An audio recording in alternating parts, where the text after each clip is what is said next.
तो भारतीय जनता पार्टी भले ही दिल्ली के विधानसभा चुनावों में अपने दम पर बहुमत लेकर के आई है, लेकिन अब बिहार के लोगों के द्वारा भारतीय जनता पार्टी पर इस बात का दबाव बनाया जा रहा है कि मुख्यमंत्री किसको बनाना है। और ये दबाव बनाने वाले व्यक्तियों में जो नाम है, उस नाम को आप सुनेंगे तो आपको लगेगा कि इनको उस चीज से क्या मतलब है, लेकिन बावजूद इसके भोजपुरी के बड़े बड़े सुपरस्टार आकर के नाम सजेस्ट कर रहे हैं कि किस व्यक्ति को दिल्ली का मुख्यमंत्री बनाया जाना चाहिए। और उसके पीछे का जब आप तर्क सुनेंगे तो आपको लगेगा कि बात तो जायज है। अगर ऐसा हो जाता है तो यूपी बिहार के लोग जो है, खास करके बिहार के लोग, वो कितने ज्यादा खुश होंगे, इस बात के बारे में हम आपको बताएंगे। लेकिन उससे पहले नमस्कार, मेरा नाम वेद प्रकाश है। आप सत्ता से जनता तक देखना शुरू कर चुके हैं और कैमरे के पीछे है सुशील कुमार पांडे।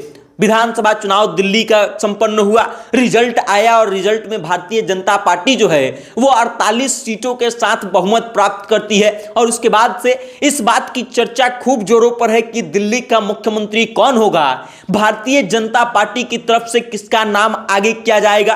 कई नाम ऑलरेडी लड़ाई में चल रहे हैं आगे, प्रवेश वर्मा से लेकर के स्मृति ईरानी तक और वीरेंद्र सचदेवा से लेकर के भोजपुरी के जाने माने गायक और अभिनेता मनोज तिवारी तक का नाम सामने आ रहा है। और अब बिहार के लोगों के द्वारा भारतीय जनता पार्टी पर इस बात का प्रेशर बनाया जा रहा है कि दिल्ली में मुख्यमंत्री किसको बनाया जाए। और भारतीय जनता पार्टी के ऊपर जो प्रेशर बनाया जा रहा है, जिस व्यक्ति को लेकर के प्रेशर बनाया जा रहा है, उस व्यक्ति का नाम मनोज तिवारी है। वो मनोज तिवारी जो भोजपुरी के जाने माने सुपरस्टार हैं, अभिनेता और गायक रह चुके हैं, उनको लेकर के बिहार के लोग अब ये प्रेशर बना रहे हैं भाजपा पर कि मनोज तिवारी को दिल्ली का मुख्यमंत्री बना दिया जाना चाहिए। और इस बात को लेकर के भोजपुरी के वर्तमान के जाने माने सुपरस्टार गायक और अभिनेता खेसारी लाल यादव ने भी अपना वक्तव्य दिया है और इस बात को लेकर के इशारा किया है कि अगर मनोज तिवारी को दिल्ली का मुख्यमंत्री बना दिया जाता है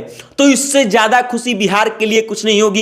खेसारी लाल यादव दरभंगा में एक कार्यक्रम के लिए आते हैं और जब उनसे मीडिया वालों सवाल करते हैं तब खेसारी लाल यादव कहते हैं कि अगर मनोज भैया को दिल्ली का मुख्यमंत्री बना दिया जाएगा तो इससे बेहतरीन और क्या ही हो सकता है। खेसारी लाल यादव ये भी कहते हैं कि अगर मनोज तिवारी भैया को दिल्ली का मुख्यमंत्री बना दिया जाएगा तो हमारे अंदर भी लालसा आएगी कि हम भी मुख्यमंत्री बन सकते हैं। और खेसारी लाल यादव ये भी कहते हैं कि मनोज तिवारी शुरू से ही मार्ग दिखाते आए हैं भोजपुरी के तमाम सुपरस्टारों को और इस कारण से अगर मनोज तिवारी को बनाया जाएगा तो बिहार के लिए यह सबसे अच्छा बात होगा, कला के क्षेत्र वाले लोगों के लिए बहुत अच्छा होगा। खेसारी लाल यादव ये भी कहते हैं कि मनोज तिवारी जो है वो पूर्वांचल वाले लोगों के चहेते हैं, बिहार के लोगों के चहेते हैं। पूर्वांचल वोटरों का संख्या जो है दिल्ली में बहुत ज्यादा माना जाता है। यह भी कहा जा रहा है कि दिल्ली विधानसभा की अगर बात कीजिएगा तो जो बहुमत भारतीय जनता पार्टी के खाते में आई है उसमें पूर्वांचल के लोगों का,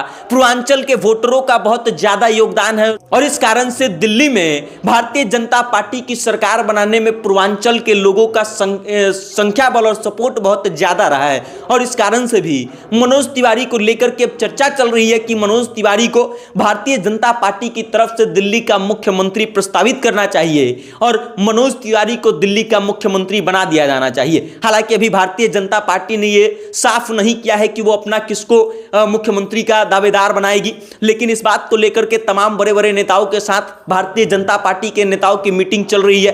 अब कब तक इस बात की घोषणा होगी यह देखना दिलचस्प होगा और उसके साथ ही देखना यह भी होगा कि क्या जिन लोगों का नाम सबसे आगे चल रहा है उन लोगों में से ही किसी को भारतीय जनता पार्टी अपना मुख्यमंत्री बनाती है या फिर किसी और व्यक्ति को लेकर के भारतीय जनता पार्टी आती है और सभी लोगों को चकित कर देती है। बाकी आपके नजरिए से दिल्ली का उपयुक्त मुख्यमंत्री किसको होना चाहिए, अपनी राय कमेंट करके हम तक भेजिएगा और देखते रहिएगा सत्ता से जनता तक। बहुत बहुत धन्यवाद।